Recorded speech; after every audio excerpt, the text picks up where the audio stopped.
I saved his life with my bare hands. The first thing he did when he woke up was grab my wrist and call for his guards.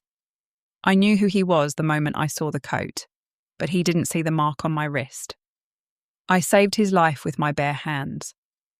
The first thing he did when he woke up was grab my wrist and call for his guards. I found him in the 3rd hour of the 2nd day of the autumn rains, when the forest floor had turned to black mud, and the streams were running high enough to drown a man who could not stand. The blood trail was old, at least 12 hours, washed thin by the downpour, but I had been tracking wounded animals since I was old enough to hold a knife, and I knew the difference between a deer's stumbling path and a man's dragging crawl. He had gone down hard, twice, the second time hard enough to leave a palm print in the mud where he tried to push himself back up and could not. He was lying half submerged in a shallow depression between 2 oak roots, his face turned into the leaf litter, the back of his dark grey wool coat torn open in a long diagonal slash. The fabric was heavy with water and blood, and the wound beneath was still seeping, a slow dark pulse that had not yet stopped. I knelt beside him and turned him over. His eyes were closed. His skin was the colour of limestone. The blood on his linen shirt had dried to a stiff brown crust around a puncture wound just below his collarbone. The entry point clean and precise. The kind of wound made by a narrow blade driven upward between the ribs. Someone had meant to kill him, and had come close enough that the margin was measured in hours. I knew who he was the moment I saw the coat. The heavy wool, the brass buttons, the grey herringbone weave that no one else in the territory could afford. The alpha of the northern pack. Cale Vaughanwood, a man whose name I had heard spoken in whispers around the fires of Omega settlements for as long as I could remember. A man who had executed 12 Omegas in the last 3 years for trespass. A man who had burned an entire village to the ground because one of its hunters had killed a deer on his land without permission. He was not a good man. He was not a man who would thank me for saving him. I saved him anyway. I do not have a good reason for it, not one that fits neatly into a sentence. I was 27 years old, and I had been alone for 11 years, ever since my mother died, and I learned that the world had no place for an Omega without a pack. I lived in a lean-to of branches and tarred canvas at the edge of the territory, a place so far from the Alpha's compound that I had never seen a guard patrol in all that time. I knew the forest the way a fish knows water. I knew which mushrooms would kill you, and which would draw a fever out of a wound. I knew how to set a bone, and how to stitch a cut, and how to brew a tea that would keep a man asleep while the worst of the pain passed. I carried him to my shelter. He was heavy, more than I could manage properly, and I had to stop 7 times to rest, each time checking his pulse with 2 fingers against his throat, feeling it grow weaker. I talked to him while I worked, not because I thought he could hear me, but because the sound of my own voice kept the panic at the edges. I told him about the oak tree that had been struck by lightning 3 years ago, and still stood, hollowed out and blackened, but alive. I told him about the fox that had been stealing my eggs, and the way I had finally outsmarted it by moving my cache to a hollow log. I told him about my mother, and the way she had taught me to read the veins in a leaf, to know whether a plant was safe to eat. I told him nothing that mattered, and everything that kept my hands steady. The first day was the worst. I cleaned the wound with boiled water and a strip of clean linen, working the cloth into the torn flesh to clear the debris that had lodged there during his crawl through the mud. He did not wake, but his body reacted, a low moan that came from somewhere deep in his chest, his fingers curling into fists against the ground. I stitched the wound in silence, 17 small, precise stitches, each one pulled tight enough to close the skin without tearing it. I wrapped him in my own blanket, the only one I owned, and I built the fire high enough to dry his clothes and warm his skin, and I sat beside him through the night, watching his chest rise and fall. The second day he developed a fever. I had expected it. The wound was deep and the mud had been in it for hours, and no amount of cleaning could guarantee that the infection would not take hold. I made the tea from willow bark and yarrow and I held his head up to pour it down his throat, a spoonful at a time, waiting for him to swallow before I gave him the next. His skin was hot enough to feel from 6 inches away. He thrashed in his sleep, muttering words I could not understand, reaching for things that were not there. I held his hand through the worst of it, not because I thought it would help him, but because I needed something to hold. The third day, he opened his eyes. I was kneeling beside him, a cup of water in my hand, the firelight casting long shadows across his face. His gaze was unfocused at first, searching the space above him without landing on anything. Then it found me. His pale grey eyes sharpened with a sudden clarity that made my breath catch. He did not speak. He did not ask where he was, or who I was, or how he had gotten here. He reached up and grabbed my wrist with a grip that should not have been possible for a man who had been unconscious for 2 days. His fingers dug into the soft skin above my pulse point, hard enough to bruise. He opened his mouth and shouted for his guards. The sound echoed through the trees, ragged and desperate, the voice of a man who expected to be obeyed. I did not pull away. I did not try to explain. I sat very still and let him hold my wrist, and I waited for the moment when the reality of where he was would catch up with the instinct of who he was. It took longer than I expected. He shouted 3 times, each call weaker than the last, and when no guards came, when the only sound was the crackling of the fire and the distant call of a crow, he looked at me again, and I saw something flicker behind his eyes. Confusion. Recognition. The slow emergence of a question he did not want to ask. He let go of my wrist. He looked down at his own chest, at the clean bandage wrapped around his torso, at the blanket that was not his, at the lean-to that was not his, at the fire that had been burning for 3 days to keep him alive. He looked at me, and I saw the moment he understood what I was. An Omega. Alone. In the forest. With him. He was a man who had never been touched by anyone without permission. I had just spent 3 days doing exactly that. He was a man who had never been touched by anyone without permission. I had just spent 3 days doing exactly that. The guards dragged me through the compound with my arms twisted behind my back, my boots scraping against the stone. I did not resist. There was no point. I had known this was coming the moment I saw the grey wool coat and the blood beneath it. The compound was larger than I had imagined. 3 concentric rings of stone walls, each one higher than the last, with watchtowers at every corner and iron gates that groaned when they swung shut. The inner courtyard was paved with flat grey stones, worn smooth by generations of boots. A well stood at the centre, its rope frayed, its bucket rusted.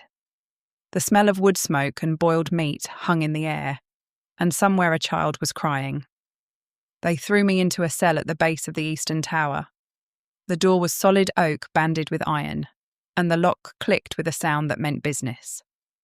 The cell was small, 8 feet by 6, with a straw pallet in one corner, a bucket in the other, and a single high window that let in a rectangle of grey light. I sat on the pallet and waited. The beta commander arrived an hour later. He was a lean man with a shaved head and a scar that split his left eyebrow in 2. He carried a ledger and a quill, and he sat on a wooden stool outside my cell as if he had all the time in the world. "Name," he said. "I don't have one that matters here." He looked up from the ledger. His eyes were flat and patient. "Name. Una." He wrote it down. "Occupation. Healer." "Where did you learn?" "My mother taught me. Then I learned on my own." He nodded, wrote something else. "How did you find the Alpha?" "I was gathering herbs in the northern forest. I found his trail. He was bleeding heavily. I followed it." "Why?" The question was simple. I had no good answer. "Because he was dying," I said, "and I could help." The commander closed the ledger. He looked at me for a long moment, and then he said something that made my blood go cold. "The Alpha's name is Kyle. He has executed 17 Omegas in the past 3 years. Trespassing on pack land is a capital offence. You understand what that means. I understood. I had known the risk when I crossed the border, but I'd also known that the man in the forest would be dead within the hour if I did nothing. I had made my choice. The commander stood. The council will hear your case in the morning. Until then, you stay here. He left. The lock clicked. I sat in the grey light and looked at my wrist. The mark had changed. It was a thin silver bracelet, plain and unadorned, that I had worn since I was a child. My mother had given it to me before she died, and she had told me it was a charm of protection, a bond to the first person who saved my life. I had never believed her. I had worn it out of memory, not faith. But now the silver was warm against my skin, and the single charm at its centre, a small, unbroken circle, was glowing with a faint, steady light. I did not know what it meant, but I knew it meant something. The council convened at dawn. They brought me to the great hall, a cavernous space with high vaulted ceilings and a long oak table at the centre. Torches flickered along the walls, casting long shadows that danced like living things. A faded tapestry hung behind the table, depicting a wolf and a crescent moon, the threadbare fabric stained with age. The council was made up of 12 baiters, all men, all dressed in dark wool and leather. They sat in a semicircle around the table, their faces hard and unreadable. The commander stood at the far end, his ledger open in front of him. I stood in the centre of the hall, my hands at my sides, my heart beating slow and steady. I had been afraid when they dragged me from the cell. I was not afraid now. The head of the council was an old man with white hair and a face like carved granite. He spoke without looking at me. The Omega known as Una is accused of trespassing on pack land. The penalty is death. Does anyone speak for her? No one spoke. Then let the record show. Wait! The voice came from behind me. I turned.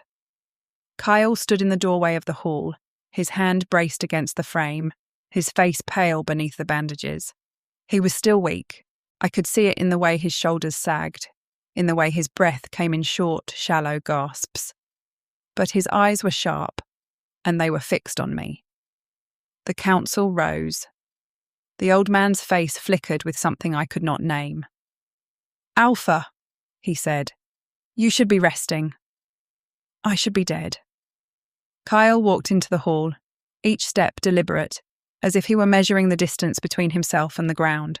He stopped a few feet from me and looked down. She saved my life. The hall went silent. The old man spoke again, his voice careful now. Alpha, the law is clear. Trespassing is a capital offence, regardless of circumstance. I know the law. Kyle did not look away from me. But there is another law, older than this hall, older than the pack. He reached out and took my wrist. His fingers were cold, but his grip was gentle. He turned my hand over, exposing the bracelet. The charm was glowing now, bright enough to cast a small circle of light on the stone floor. The old man's face went white. The bond of protection, he whispered. It cannot be. It is. Kyle's voice was flat, but I saw his hand tremble. She saved my life. The bond is sealed. She is under my protection now. The hall erupted. Voices rose, arguing, accusing, demanding. The council members shouted over each other, their faces twisted with anger and fear. The old man slammed his fist on the table, but the noise did not stop. Kyle did not move. He stood there, holding my wrist, his eyes fixed on the glowing charm. His hand trembled, but his grip did not loosen. "What have you done?" he whispered. I did not answer. I did not know the answer. I only knew that the mark on my wrist was warm, and that for the first time in my life, someone was holding my hand without hurting me. The council did not resolve that day. They adjourned in chaos, with no decision reached. The commander escorted me back to my cell, but this time the door was left unlocked. I was not a prisoner anymore. I was something else, something no one knew how to name. I sat in the cell and looked at the mark on my wrist. It glowed faintly in the dark.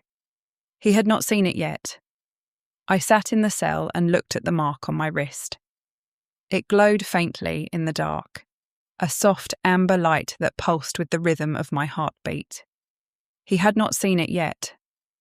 The alpha who owed me his life had not yet looked at the proof of what I had done. The cell was cold and damp, a stone box with a single high window that let in the pale light of the moon. I had been here for 2 days since the guards dragged me from the forest. They had not been cruel, but they had been thorough. Every hour, a beta commander came to ask the same questions. Who sent you? What poison did you use? Why did you touch him? I gave the same answers each time. No one sent me. I used no poison. I touched him because he was dying. The beta commander was a woman named Sarah, with grey-streaked hair and the flat, measuring gaze of someone who had seen too many lies to trust a stranger. She did not believe me, but she also did not hurt me, and I learned to be grateful for small mercies.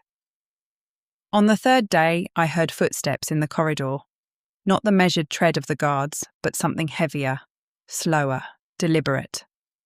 The door opened, and a beta I had not seen before stepped inside.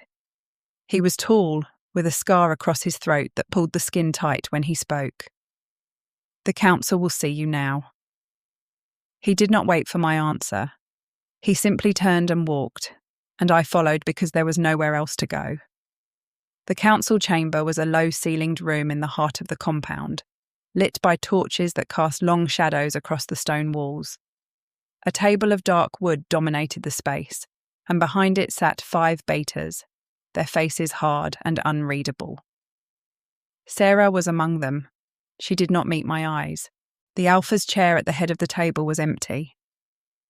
"The mark," Sarah said. "Show us." I held up my wrist. The glow had not faded.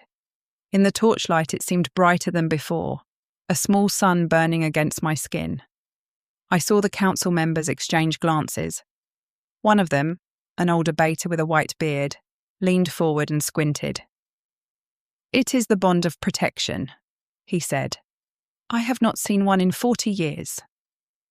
"How do we know it is real?" another council member asked. Her voice was sharp, suspicious. "She could have painted it, used some trick of light." "The mark does not lie," the old beta said. "It is not a thing of paint or trickery. It is the body's own language, written in blood and intent. She saved his life. The bond formed. There is no undoing it."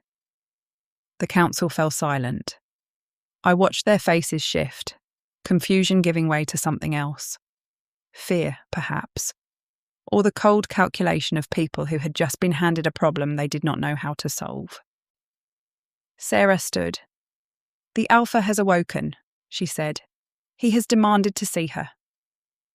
The walk to his chambers was long and winding, through corridors lined with tapestries depicting hunts and battles, wolves and moons, the history of a pack written in thread and pigment.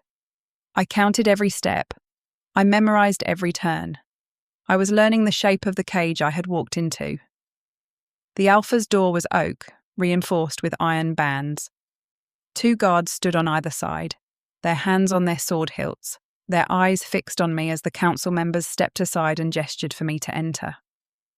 The room was large, dominated by a bed of dark wood with heavy furs piled at the foot.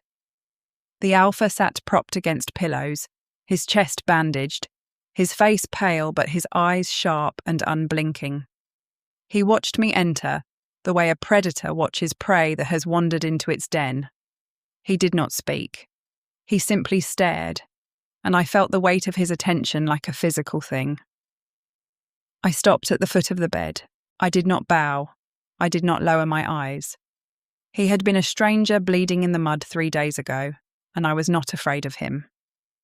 "You saved my life," he said.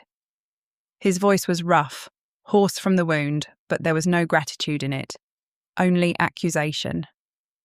"I did. Why?" "Because you were dying. That is not a reason." "It was reason enough." He studied me for a long moment. I could see the calculation behind his eyes, the same cold assessment I had seen in the council chamber. He was trying to fit me into a category he understood, and I was not cooperating. "You are an Omega," he said. "You trespassed on pack lands.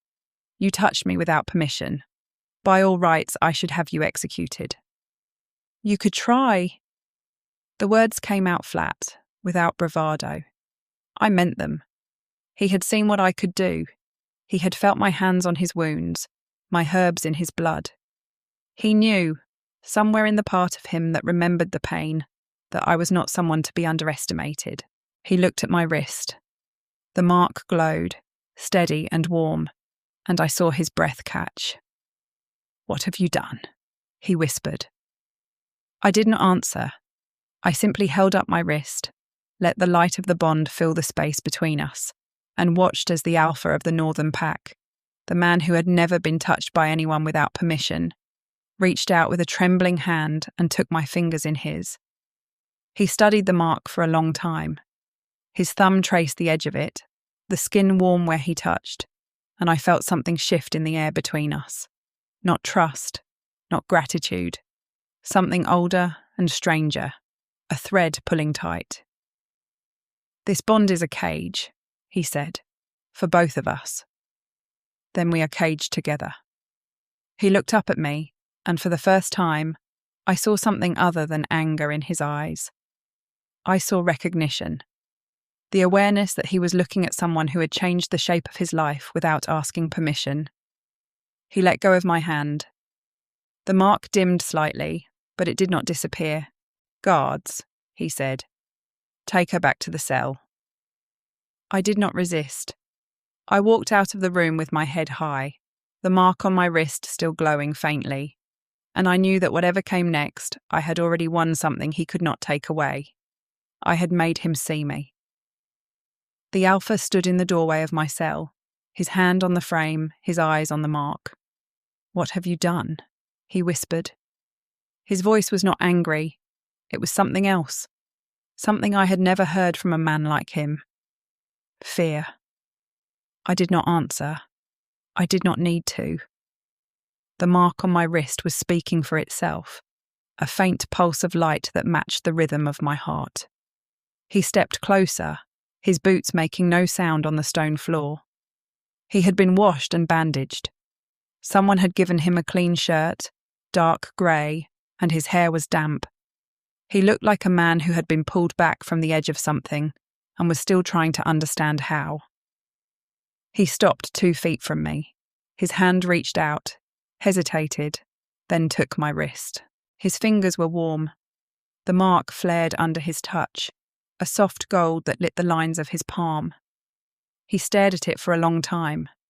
His breathing was slow, controlled, but I could see the pulse in his throat. "The bond," he said. "You know what it means." "I know what the old laws say," I replied. I did not know if they were still honoured. He let go of my wrist. He stepped back and sat on the edge of the cot that had been brought into the cell. He put his head in his hands. For a moment, he was not the alpha of the Northern Pack. He was just a man who had almost died and had woken up to find himself bound to an Omega.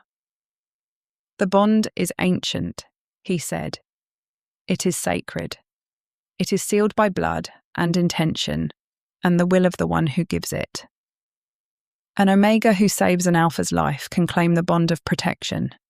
It is the oldest law we have. I knew this. Every Omega knew this. It was the only protection we had, the only thing that kept the packs from treating us like livestock. But I had never heard of it being used. I had never seen the mark on anyone else's wrist. It cannot be broken," he continued. "Not by force, not by death, not by time. If I die, the bond passes to my heir. If I am dishonoured, the bond carries my shame. It is a chain. A chain that goes both ways," I said. He looked up at me. His eyes were pale grey, sharp and unblinking.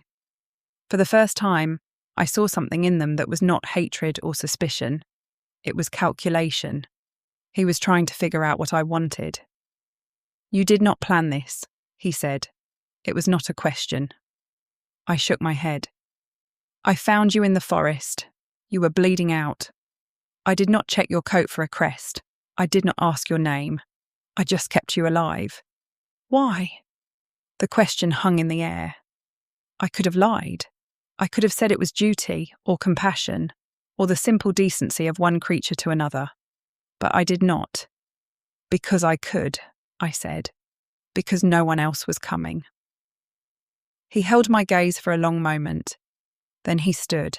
He walked to the door and paused with his hand on the frame. You will be brought before the council in the morning, he said. They will try to break the bond. They will fail. But they will try. What about you? I asked. He did not turn around. I will do what the bond requires. I will protect you. But do not mistake duty for gratitude. He left. The door closed. The lock engaged. I sat on the cold floor and looked at the mark on my wrist. It glowed faintly in the dark. He had not seen it yet. The council chamber was cold. Stone walls, high vaulted ceiling, a single long oak table with carved legs that looked like the roots of an ancient tree. Torchlight cast long shadows across the faces of the baiters who sat in judgment. There were 7 of them, 6 men and 1 woman. All of them looked at me like I was a disease. The commander who had questioned me earlier, a baiter named Wren, stood at the head of the table. He was tall, broad-shouldered, with grey hair cropped short, and a scar that ran from his ear to his jaw. He did not look cruel. He looked tired. The bond has been acknowledged, he said. The Alpha has confirmed it. The mark is genuine. A murmur ran through the chamber. One of the baiters, a man with a thin face and small eyes, leaned forward. This is unprecedented, he said. An Omega claims the bond of protection from the Alpha himself. It is an insult. It is the law, Wren said. The old law. It has not been invoked in 3 generations, but it has not been repealed. The thin-faced baiter slammed his hand on the table. Then we repeal it now. We cannot have an Omega holding power over the Alpha. The bond does not give her power over me, a voice said from the doorway. Kyle walked into the chamber. He was still pale, still moving carefully, but his voice was steady. The bond gives her my protection. That is all. The council fell silent. He took his place at the head of the table, opposite Wren. He did not sit. He looked at each of them in turn. The bond is sealed, he said. It cannot be broken. You can argue until the torches burn out, and it will change nothing. The thin-faced baiter stood. Then we challenge it. The rival Alpha, a man named Wren, has already filed a claim. He says the bond was made under duress, that she forced the bond while you were unconscious. Kyle's jaw tightened. Dren has no standing. He was not there. He has witnesses, the baiter said. He has a healer who says an Omega can induce the bond through certain herbs. He says she poisoned you to create the debt. The chamber erupted. Voices overlapping, accusations flying, hands slamming on the table. I stood at the edge of the room, my back against the cold stone wall, and I watched them tear each other apart over a mark on my wrist. Wren raised his hand. Silence fell. The Alpha will testify, he said. The Omega will testify. And if Dren still wishes to challenge, he may do so in the old way. The old way. Trial by combat. I felt the blood drain from my face. The council chamber cleared. The baiters filed out, casting glances at me that ranged from contempt to curiosity. Wren paused at the door. You will be called tomorrow, he said. Be ready. I nodded. He left. Kyle did not leave. He stood at the table, his hands flat on the wood, his head bowed. I walked to the other end of the table and waited. He spoke without looking up. Dren will try to kill you. The bond protects you from direct harm, but there are ways around it. He will find them. Why does he want me dead? I asked. He does not want you dead. He wants the bond broken. If you die, the bond transfers to his heir. He has no heir. The bond would dissolve. So I am a target. Yes. I looked at the mark on my wrist. It glowed steady and warm. I had bound myself to a man who did not trust me, in a pack that hated me, with a rival who wanted me dead. And I had done it because I could not let a stranger bleed out in the forest. I would do it again, I realised. I would do it again. Kyle raised his head. His eyes met mine. Tomorrow, he said, you will stand in the Great Hall. You will hold up your wrist, and you will not flinch. I will not flinch, I said. He held my gaze for a long moment. Then he turned and walked out. The Great Hall was full. Every member of the pack had gathered, standing in rows along the walls, filling the benches that lined the centre aisle. The torches burned bright. The air was thick with the smell of smoke and sweat and fear. I stood in the centre of the hall, alone, the mark on my wrist visible for all to see. Kyle stood at the head of the hall, his hands resting on the arms of the Alpha's chair. Dren stood to his left, a massive man with a scarred face and a voice like grinding stone. The bond is sealed, I said. You cannot break it. Dren laughed. It was a harsh sound, like rocks tumbling down a hill. The bond is a trick, he said. A deception. An Omega's cunning, nothing more. I will prove it. He stepped toward me. The pack fell silent. His hand reached for my wrist. The mark flared. A wave of heat erupted from the bond, throwing Dren back. He crashed into the front row of benches, scattering the pack members who had been sitting there. He lay on the ground, gasping, his hand smoking where he had touched the mark. The hall was silent. I looked at Kyle. He was watching me with something new in his eyes. Not gratitude, not duty. Recognition. He walked down from the dais. He stopped in front of me. He took my hand, the one with the mark, and held it up. The bond is sealed, he said. The bond is sacred, and the Omega who saved my life will be honoured in this pack, not hunted. He turned to face the hall. Does anyone challenge this? No one spoke. Dren got to his feet, his face red with fury. He opened his mouth to speak, but Kyle cut him off. The bond is sealed, he repeated. You cannot break it, and you will not touch her again. Dren's eyes met mine. There was hatred there, deep and cold. But there was also fear. The mark had done what no Omega had done in 3 generations. It had made an Alpha kneel.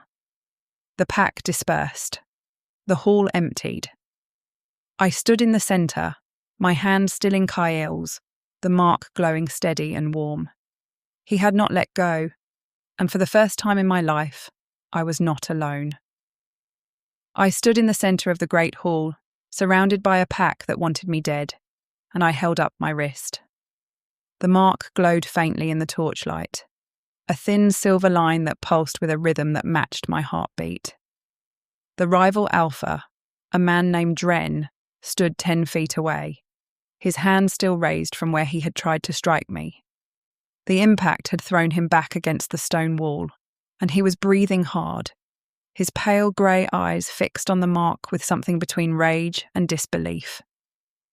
The great hall was silent. The torchlight flickered against the rough-hewn stone walls, casting long shadows that danced like living things. The faded tapestry of the wolf and the crescent moon hung behind the Alpha's chair, and I could see the ash from the cold hearth settled in a fine grey layer on the floor. The pack stood in a loose semicircle around us, their faces a mixture of fear, anger, and confusion. A beta commander in dark leather armour had his hand on his sword hilt, but he did not draw. The elderly woman in the dark shawl had moved to the edge of the room, her eyes on me, her mouth pressed into a thin line. Dren straightened, brushing dust from his coat. He was a broad-shouldered man, younger than Kyle, with a scar running from his left temple to the corner of his eyebrow. His voice was low and hard. The bond is a trick. She is an Omega. She cannot hold a bond of protection. I did not answer. I did not need to. The mark on my wrist had not faded. It glowed steady and warm, a constant reminder of what I had done. 3 days of cleaning wounds, finding water, building a shelter, keeping watch. 3 days of pressing cloth against a man's chest, of feeling his breath slow and his heartbeat steady under my hands. 3 days of binding myself to a man who had never been touched by anyone without permission. Kyle stepped forward. He was still pale from blood loss, his dark auburn hair matted, his torn grey wool coat hanging loose over his shoulders. He had a linen shirt beneath, stained with dried blood, and his boots were still caked with mud. He moved slowly, carefully, as if every step cost him something. When he reached my side, he did not look at me. He looked at Dren. "The bond is real," he said. His voice was quiet, but it carried. I felt it the moment I woke. The mark on her wrist is the proof. You cannot break it by force. Dren's jaw tightened. He took a step forward, then stopped. The mark flared once, bright, and I felt a pulse of heat through my arm. Dren stepped back. The pack murmured, the sound moving through them like a wave. The council was convened again. This time, I was allowed to speak. I stood before the long oak table, the torchlight casting my shadow against the stone wall, and I told them everything. The blood trail I had followed. The moment I found him, lying in the damp forest loam, his chest torn open, his breath shallow. The 3 days I had spent keeping him alive. I did not embellish. I did not soften.